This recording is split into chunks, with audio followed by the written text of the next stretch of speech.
2 tips for buying properties at auction coming up.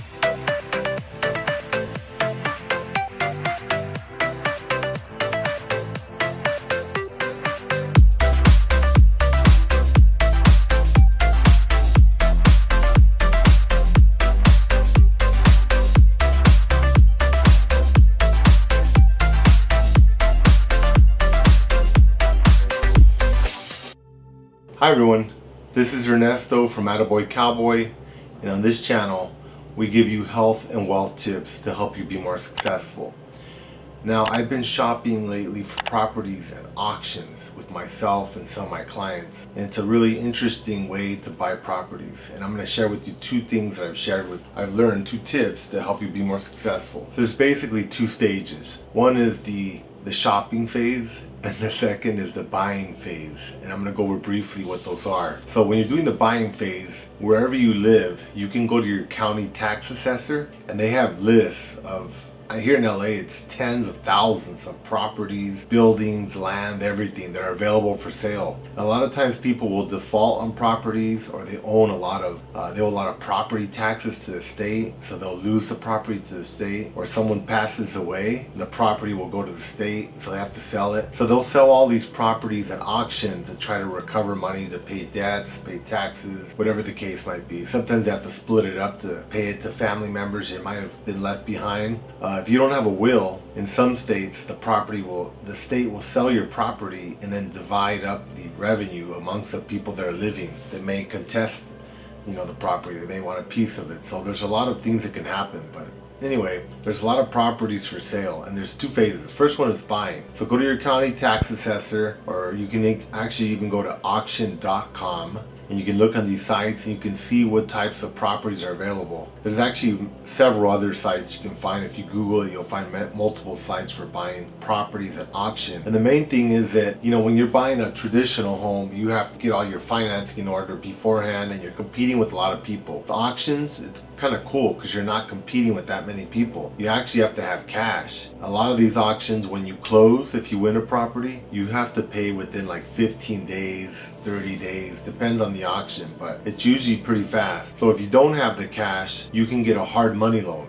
They're called hard money lenders. It's still like a regular lender, but they just basically charge you extra percentage points, like maybe 3 to 5% higher, which is still a good investment because a lot of times you'll get these properties below market value. So in the buying phase, you go to one of these websites or the county assessor, you look for property, you look for some that are in an area that you like maybe, you drive by, you check them out, and then you do a title search. Title search is going to tell you if there's any liens on it, any claims, any occupants, anything like that on the property. Because what you don't want to do is buy a property for, let's say, $100,000, but then there's like $50,000 owed in taxes. You're gonna have to pay that.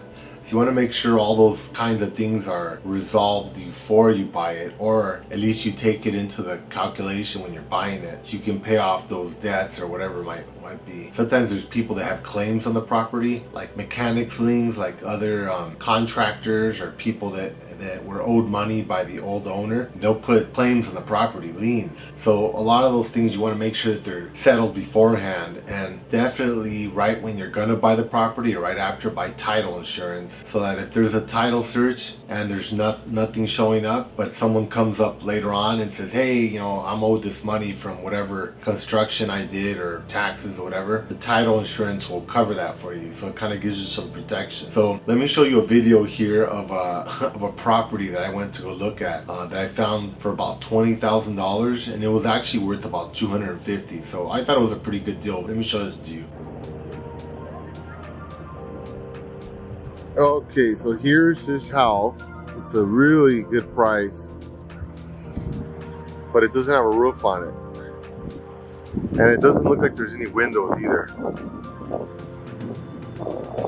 And unfortunately, there's a lot of trucks around here. So there's like a storage yard here for semi-trucks. So you can hear all the engines going and stuff. And right next to it, there's more semi-trucks.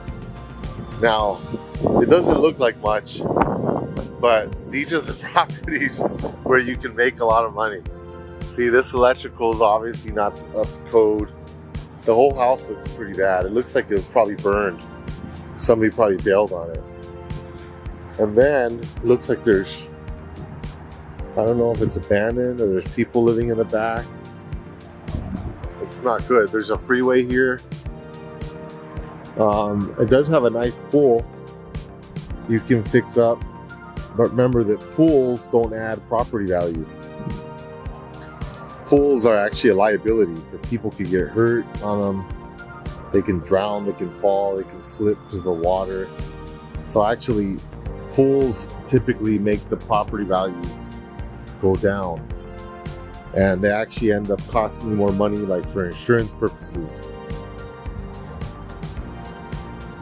So as you can see here, this house is in pretty bad shape. But the price is pretty good. If you're willing to do a little work, it's actually worth it. But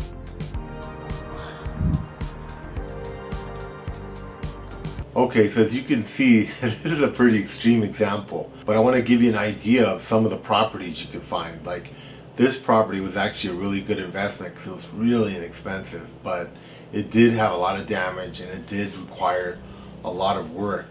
So, but again, it can give you a benefit because, like I said, it was worth about $20,000 they were selling at, and it was worth about $250,000.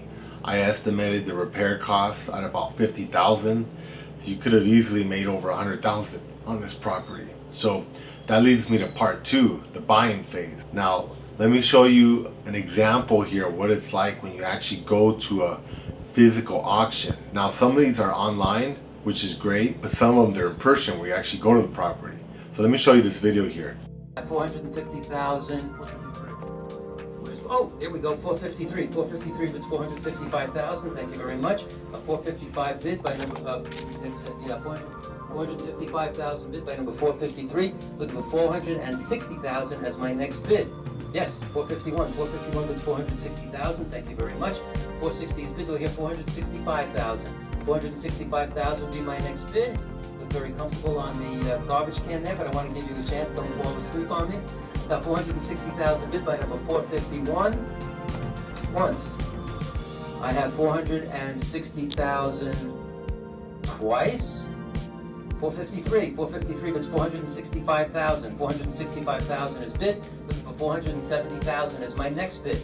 Got 465,000 bid by number 453. Looking for 470,000 as my next bid. It's good property, folks. This is the time to make the bid. I've got 465,000 bid by number 453. Once. I have 465,000 twice. Last and final call. Sold, subject to the estate's acceptance, to number 453 for $465,000. Thank you very much for attending another Plant Community auction. Thank you for the applause. We'll see you at the next one. Okay, so as you can see at this auction, there were a lot of people here. This property was in a prime location in Echo Park or Silver Lake. It's close to Dodger Stadium, downtown Los Angeles. The listing price was about $250, ended up selling at $475.